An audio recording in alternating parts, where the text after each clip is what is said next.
मुझे अवैस से मिलते हुए ये दूसरा साल था और हम एक दूसरे से शदीद मोहब्बत करते थे और शादी करना चाहते थे।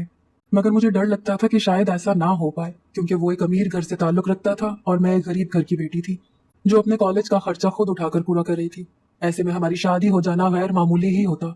मैंने शुरू में जब इस कॉलेज में दाखिला लिया था तो मुझे किसी का कुछ पता नहीं था। लड़कों की तो दूर की बात, मेरी बात किसी लड़की से भी ना हुई थी। फिर अवैस ने दाखिला ले लिया। वो इंतहाई शोको चंचल था, सबको बातों में लगा लेता और सबको हंसाता रहता, और आखिर मेरी भी उससे दोस्ती हो गई और हम एक दूसरे को बाद में पसंद करने लगे। वो मुझसे बहुत मुख्तलिफ था, मगर फिर भी वो मेरे आगे पीछे फिरता था। हालांकि मेरे अंदर ऐसी कोई खूबी नहीं थी, मैं एक आम सी लड़की थी, फिर भी जाने क्यों वो मेरी तरफ मतवज्जा हुआ था। यही बात मुझे शक में डालती थी कि उसके पीछे तो कॉलेज की एक से बढ़कर एक लड़की थी, फिर वो मुझ जैसी गरीब और आम सी शक्लो सूरत की लड़की को पसंद क्यों करता था। मगर जब भी मैं उससे वजह पूछती तो वो हंसकर टाल जाता। कभी कभी मुझे लगता कि वो मेरे साथ सिर्फ टाइम पास कर रहा है। मगर जब मेरी डिग्री मुकम्मल हुई तो उसने मुझे शादी के लिए कहा और अपनी माँ से मिलाने अपने घर भी ले गया, जबकि अभी तक मैंने तो अपने घर बात भी नहीं की थी। उसकी माँ बहुत अच्छी और नफीस खातून थी और मुझसे बहुत अच्छे से मिली। मैं उसकी दादी से भी मिली थी। उन लोगों ने शायद मुझे बहू के रूप में कबूल कर लिया था, तभी उन्होंने इतनी मोहब्बत मुझ पर निछावर की। मगर कुछ तो ऐसा था जो मुझे गैर आरामदेह कर रहा था। मेरा दिल मुतमईन नहीं हो पा रहा था, क्योंकि अवैस की दादी और माँ का हद से ज्यादा अच्छा रवैया मुझे शक व शुबहात में मुब्तला कर रहा था। खैर, मैंने अम्मा को कह दिया कि मेरे कॉलेज का एक लड़का अपनी माँ और दादी के साथ आएगा। अम्मा को कोई एतराज ना हुआ। वैसे भी हमारा कौन सा कोई रिश्तेदार था जिसे हम इत्तला करते, इसीलिए अगले ही दिन वो अपनी माँ और दादी के साथ आया। अम्मा ने दरवाजा खोला और वो हो गया जिसको सोचा भी नहीं था। मेरी माँ के रंग तो फक हुए थे, उसकी दादी और माँ भी जैसे अपनी जगह साकत रह गई थी। वक्त जैसे रुक गया था।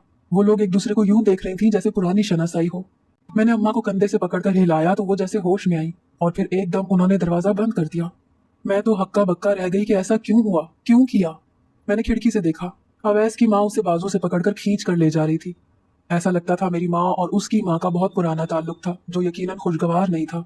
अम्मा तो मुझे कुछ भी बताने पर राजी नहीं थी, सिर्फ इतना कहा कि मेरा रिश्ता वहां नहीं हो सकता। मैं बहुत परेशान हो गई थी कि ये क्या चल रहा है, ऐसा क्यों है। माजी का वो कौन सा राज है जो मेरी माँ के सीने में दफन था। अगले दिन अवैस ने मुझे कॉल करके बाहर बुलाया और एक डायरी देकर मुझे कहा कि ये डायरी पढ़ो, तुम्हें तुम्हारे सारे सवालों के जवाबात मिल जाएंगे। मैं उलझन से उस डायरी को लेकर वापस आ गई। अवैस बहुत जल्दी में था, इसलिए उसने मुझे बताया ही नहीं कि ये डायरी किसकी है। सिर्फ ये कहा कि मेरी दादी ने ये दी है कि तुम्हें पढ़ने को दूं। मगर क्यों, मैं हैरान हुई। उसे खुद नहीं पता था। कहने लगा, मैंने ये डायरी नहीं पढ़ी, तुम पढ़कर मुझे बता देना कि क्या लिखा है और किसकी है। मैं घर आई तो अम्मा अपने कामों में मसरूफ थी। मैंने डायरी का पहला सफ़ा खोला तो मैं चौंक गई और एकदम सीधी होकर बैठ गई। डायरी के पहले सफ़े पर अम्मा का नाम लिखा हुआ था, मतलब ये डायरी मेरी माँ की थी। लेकिन ये अवैस को कहाँ से मिली। मैंने हैरान होकर डायरी पढ़ना शुरू की। मेरा नाम बख्तावर है और ये डायरी मुझे मेरे अब्बा ने 8वीं क्लास में पोजीशन लेने के इनाम के तौर पर दी है, और मैं बहुत खुश हूँ। आज के बाद मैं अपने दिल की सारी बातें इस डायरी से किया करूंगी, क्योंकि मेरी कोई बहन जो नहीं है। अम्मा भी अपने बेटे से ज्यादा प्यार करती है, इसलिए आज के बाद ये डायरी ही मेरी राजदां है।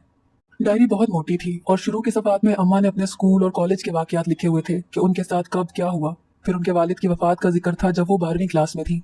मैं ये सब पढ़ के बहुत हैरान थी कि मेरी माँ के रिश्तेदार भी हैं, लेकिन अम्मा ने मुझे कभी बताया ही नहीं। सिर्फ यही कहा कि सब रिश्तेदार मर चुके हैं।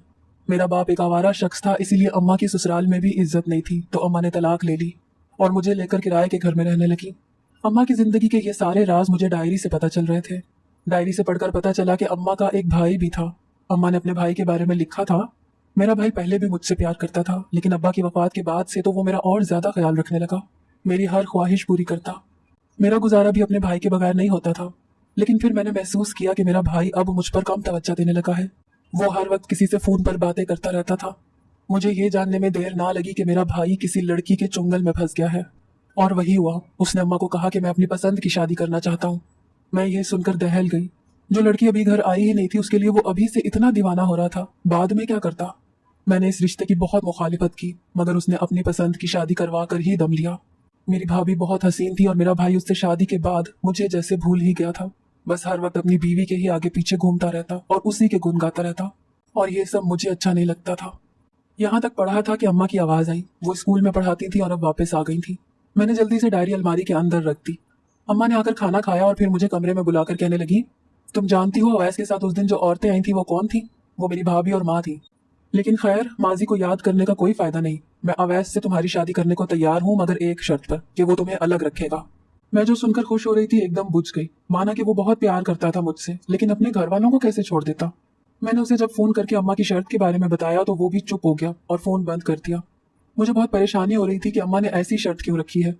मैं डायरी पढ़कर अम्मा के मजीद हालात जानना चाहती थी, मगर मुझे वक्त ही नहीं मिल रहा था।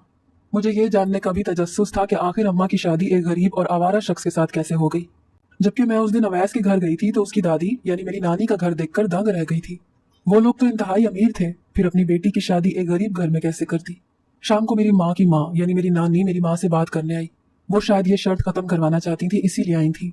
नानी के जाने के बाद मेरी माँ बहुत रोई। मैंने अपनी माँ को कभी रोते नहीं देखा था। वो मुझे कहने लगी, जिस भाभी ने मुझसे मेरी माँ को छीन लिया, मेरे भाई को छीन लिया, उसके हवाले मैं अपनी बेटी कैसे कर दूं। तुम जानना चाहती थी ना कि मैं इतनी पढ़ी लिखी होकर क्यों कुंवार हो रही हूँ। तो वजह वही औरत है। उसी ने मेरी माँ और भाई को भड़का कर एक बदकिरदार और आवारा शख्स के साथ रुखसत करके मेरी जिंदगी बर्बाद कर दी। ये बातें सुनकर मैं साकत रह गई थी। इतना जुल्म मेरी माँ पर। मैंने फैसला कर लिया कि मुझे अब अपनी माँ का बदला लेना है। मैं ब्याह कर उसी घर में जाऊंगी और अपनी सास से अपनी माँ के साथ की गई एक एक ज्यादती का हिसाब लूंगी। मैंने अवैस को कहा कि अगर उसने मुझसे शादी ना की तो मैं अपनी जान दे दूंगी। वो बेचारा मजबूर हो गया और जाने कैसे अपनी माँ को राजी किया कि वो मुझे अलग घर में रखेगा। मगर मुझे अम्मा पर हैरत हुई जिन्होंने ऐन निकाह के वक्त ये शर्त खत्म कर दी और मुझे कहा कि मैं तो बस अवैस की मोहब्बत को आजमा रही थी। अम्मा ने ये शर्त शायद नानी के कहने पर खत्म की थी। मेरी सास मेरी माँ और मेरे साथ बहुत मीठी बन रही थी। मुझे उसकी मुनाफिकत देखकर गुस्सा आ रहा था कि मेरी माँ की सारी जिंदगी बर्बाद करके अब वो कितना प्यार जता रही है। मेरी रुखसती होने लगी तो अम्मा ने मुझे कहा, जो मेरी भाभी ने मेरे साथ किया वो तुम अपनी नंद के साथ हरगिज न करना। मेरी माँ किस कदर अजीम औरत थी। मैंने अम्मा को तसल्ली दी, मगर मैं फैसला कर चुकी थी कि अपनी नंद के साथ वही कुछ करूंगी जो उसकी माँ मेरी माँ के साथ कर चुकी थी। अवैस की बहन बहुत अच्छी थी। मेरे मामू पता नहीं इस रिश्ते पर राजी थे या बेटे की वजह से माने थे, लेकिन मेरे साथ उनका सलूक अच्छा था। नानी तो मुझे बहुत प्यार कर रही थी। मुझे नानी ने बताया कि अगरचे किस्मत से हमारी मुलाकात हुई है, मगर वो अपनी बेटी को बहुत याद करती थी। कहने लगी, मैंने तुम्हारी माँ को सालों पहले ही माफ कर दिया था, मगर वो बहुत अनापरस्त है, वापस नहीं आई। मुझे नानी की बातें समझ आ गई कि जरूर मुमानी ने ही मेरी नानी को मेरी माँ के खिलाफ कर रखा था। मेरी मुमानी यानी सास भी अच्छे से पेश आ रही थी और लगता नहीं था कि ये कुछ बुरा कर सकती हैं। लेकिन मैं कैसे भूल जाती कि ये लोग मेरी माँ के साथ ये सब माजी में क्या कर चुके हैं। मेरी माँ के साथ जो हुआ मेरी मुमानी जिम्मेदार थी। उसने अपनी नंद के साथ अच्छा नहीं किया था और अब मैं भी वही करने वाली थी। मैंने अपनी मासूम सी नंद के साथ दोस्ती बढ़ानी शुरू कर दी। वो अच्छी लड़की थी, मुझे अपनी बड़ी बहन समझने लगी।